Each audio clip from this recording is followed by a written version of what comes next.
channel. Today we have another Empties. It's that time again. This is the thing. I was listening to something the other day that was, I can't remember what it was, and they were talking about gardening and how when you become middle-aged, you get really excited about gardening. And they were saying that the reason that that happens more as you get older rather than when you're younger is time goes so much quicker. So you plant something thinking in 6 months this is going to be, and 6 months, you know, it's like blink of an eye. You know 6 months is no time at all. Whereas when you're like 18, 6 months is an eternity. So yeah, tangent, but relevant because the Empties videos punctuate my months. And I genuinely feel like I filmed this yesterday for last month's Empties. I don't know what's happening. I don't know what's going on. Also, I'm powering through quite a few things because I'm doing a no by year, just to fill you in if this is the first time you're watching me or if you haven't seen me talk about it before, how could that be? Basically, I'm allowed to buy 5 beauty or skincare items that are not essential repurchases in the entire year. So far, I feel like I've not done any. I have purchased some things with vouchers and just, you know, freebie stuff, free shopping. That doesn't count, but I don't think I've succumbed. I'm like 99% sure that I have not purchased anything, which is kind of crazy. But honestly, I'm not missing it this year. I'm not. I may do like a bit of an anti-haul because I don't even know what is out there. I don't even know what is new for me to be missing. So it might be a fun thing to kind of scroll through some beauty websites and see what there is and decide, obviously, I'm not going to buy it, but also maybe I already have something that's like it. Let me know. Let me know if that would be something you're interested in. But today, we're going to talk about all of the things that I have finally finished up this month and would I buy them again? Let's kick off with the Laneige Lip Sleeping Mask. Also, apologies for my really super chipped nails. I haven't had my nails done in months. I've taken a minute off my gels, but I've got an appointment this week. Laneige Lip Sleeping Mask. It's taken me an absolute age to finish this. Years. I'm sure it's not good for years. 12 months. Definitely had it for more than 12 months. But it still smelled good. I have no problem with that. I miss this already. And I don't know whether or not I have used something with active ingredients too close to my mouth or what is happening, because I have, like, my entire around my mouth is so sore. I was going to put on a different lipstick today and I was like, I need something balmier because this hurts. This is, I get chapped lips. I'm a real lip balm fiend. I'm never far away from a lip balm. But this particularly, I was using pretty much every day. You can use such a small amount of it. That's why it lasted so long.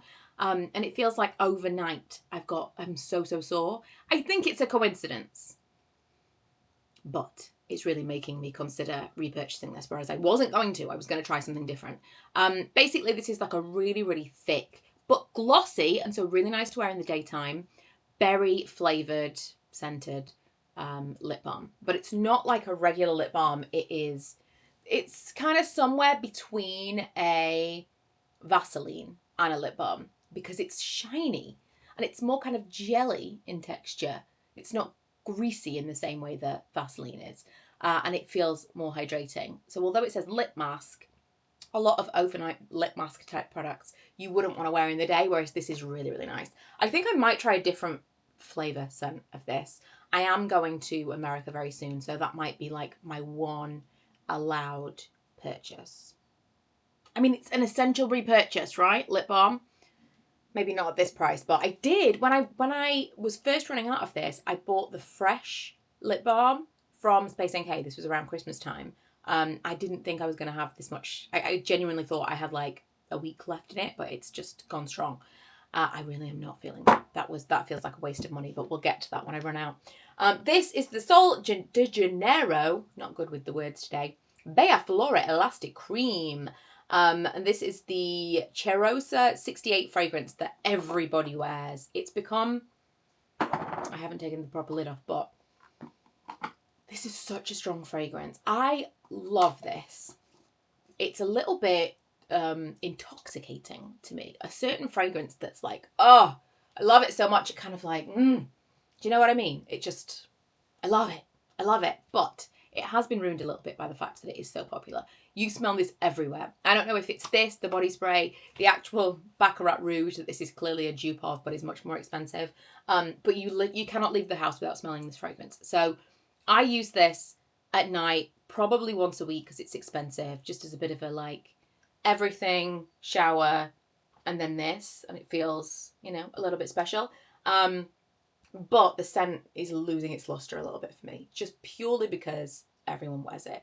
The main appeal of this brand is that the scent lingers. So if I put this on my body and then I get dressed, it will be on my clothes until I wash them.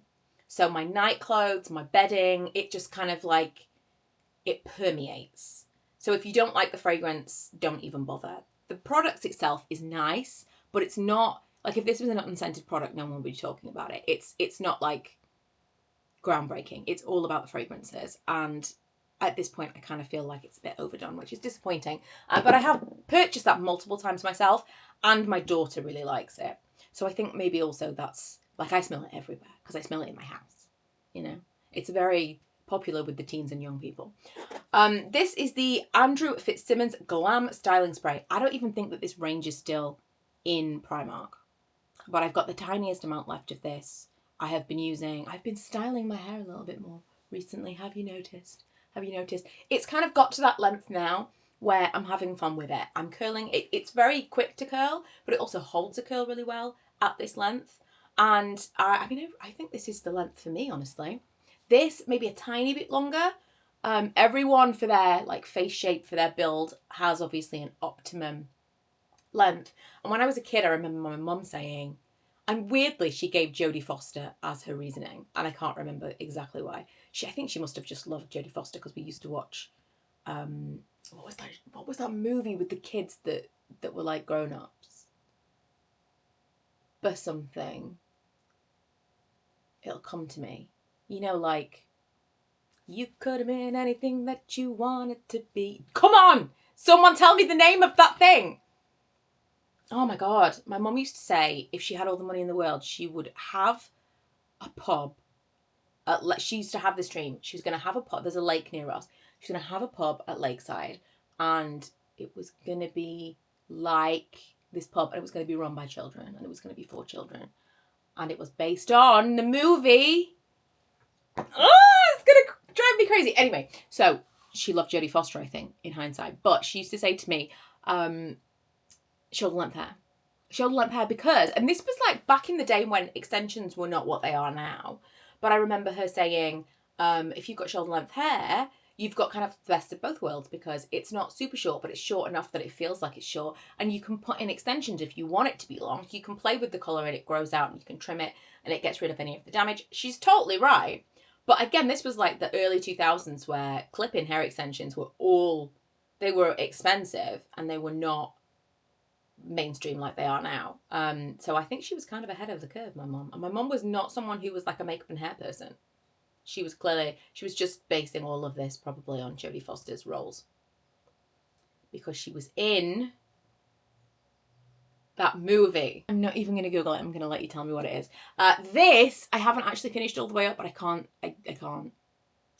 It's the ARC Skincare Skin Essentials Skin Protector SPF 30 Primer, formulated for all ages. Presumably this is because, I don't know if all ages means like we're also accommodating for mature skin, or you can use this on children, because I've been using on everyone.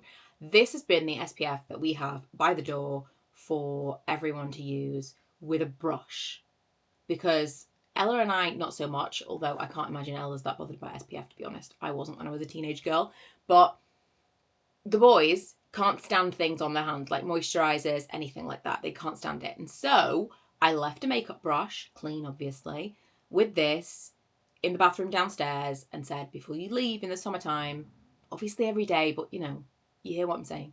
Baby steps. Pick the battles that you're going to fight.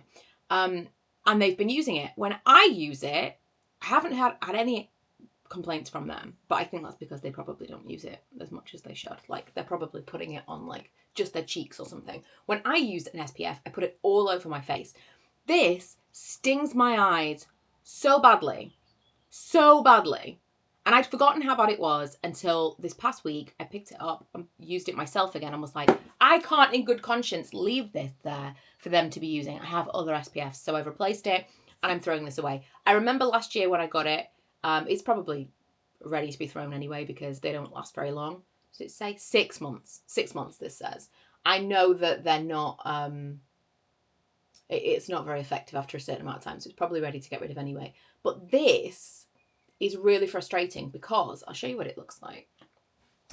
The formula is great. It's like a really thin fluid that absorbs really nicely, and it does wear nicely underneath makeup. It's got kind of like a slight luminosity to it. It's nice. It's really, really nice. You know what? I could use it on my hands. I could use it as like, oh, why did I not put it on my other hand? I could use it as like a back of the hands SPF. I might do that. I might leave it where it was. But it's just that it stings my eyes. I know I shouldn't be getting it in my eyes, but it's really difficult. A product that you want to put literally all over your face, it's hard to avoid your eye area. You know? It smells like aniseed as well, which I don't love. There are multiple ticks against it.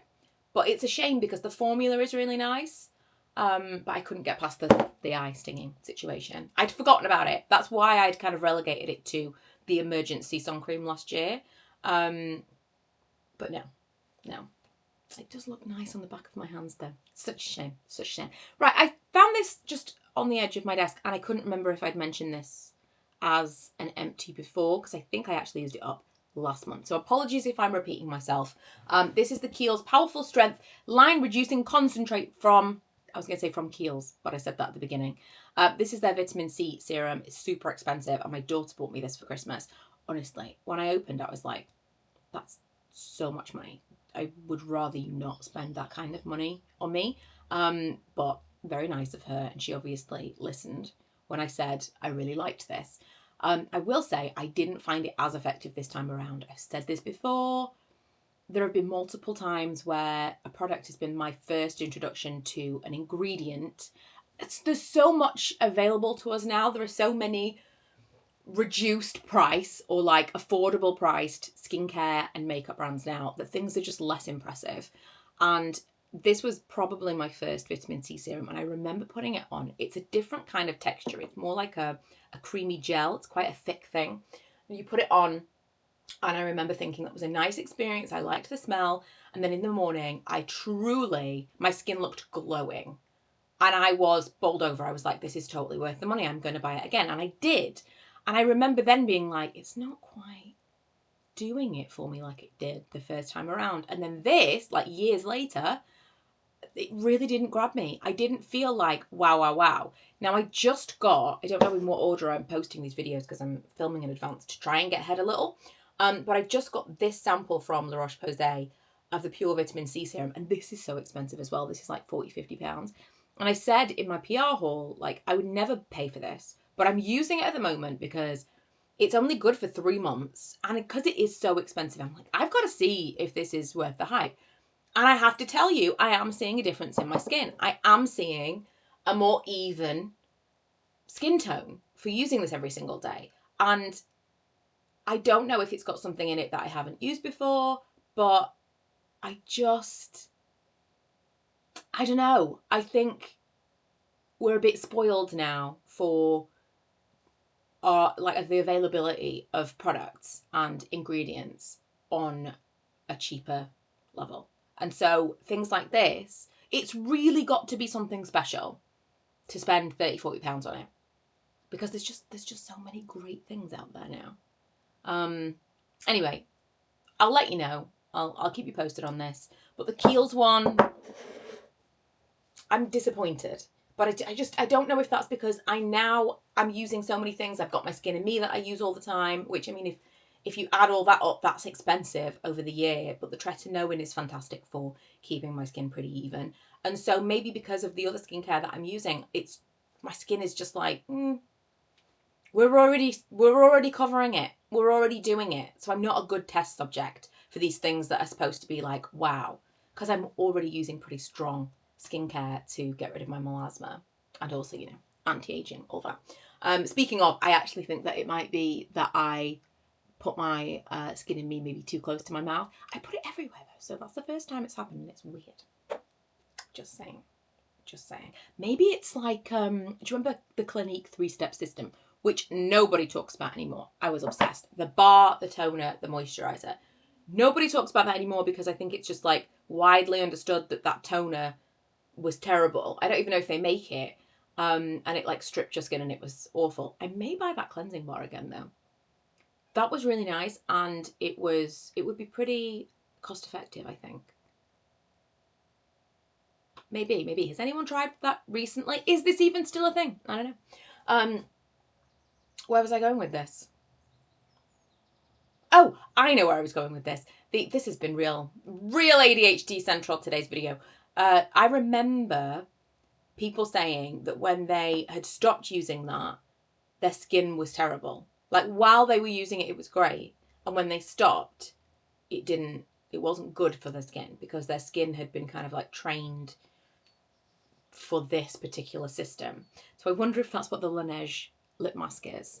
Like it makes you dependent on it. And so, did you hear my stomach rumble just then? It was so loud. Makes you dependent on it. So when you stop using it, your skin is like, where is it gone? I don't know. Right, I've got two last things to talk about, and they're both face masks. The Simple Hydrating Sheet Mask and the Hydrate and Plump from Primark. Pretty basic, pretty normal, nothing to write home about. This is a lot of fun because it's got that, it's not quite the biocellulose, which I loved. I used to buy these biocellulose masks that were like, oh, so expensive, but they just felt like they melted with the skin, and when you took them off, your skin looked amazing. It's not quite that level, but it does have like that clear gel kind of texture sheet mask, which you don't find at this price point very often. And something I like about that is I can use it with my red light therapy because the red light can penetrate the clear mask. So just putting it out there, if you are a red light mask person, this is one of those ones that you can use with it. But also my skin did feel really good afterwards. I thought I'd bought a couple more when I went to Primark last, but I bought the eye masks. So I'm going to take those with me on holiday and I'll let you know how I get on. But that's everything that I've used up. It wasn't even that many things. Do you know what? I've come to the conclusion I can't hoard tons and tons of things for Empties because each item is getting like 5 minutes. It's supposed to be speed reviews. I can't do speed reviews. That's not in my wheelhouse. So hopefully you don't mind the long drawn out Empties. And yeah, I'll be back next month. I'll be back lots of times in between, but I'll be back next month, which will feel like tomorrow for May's Empties.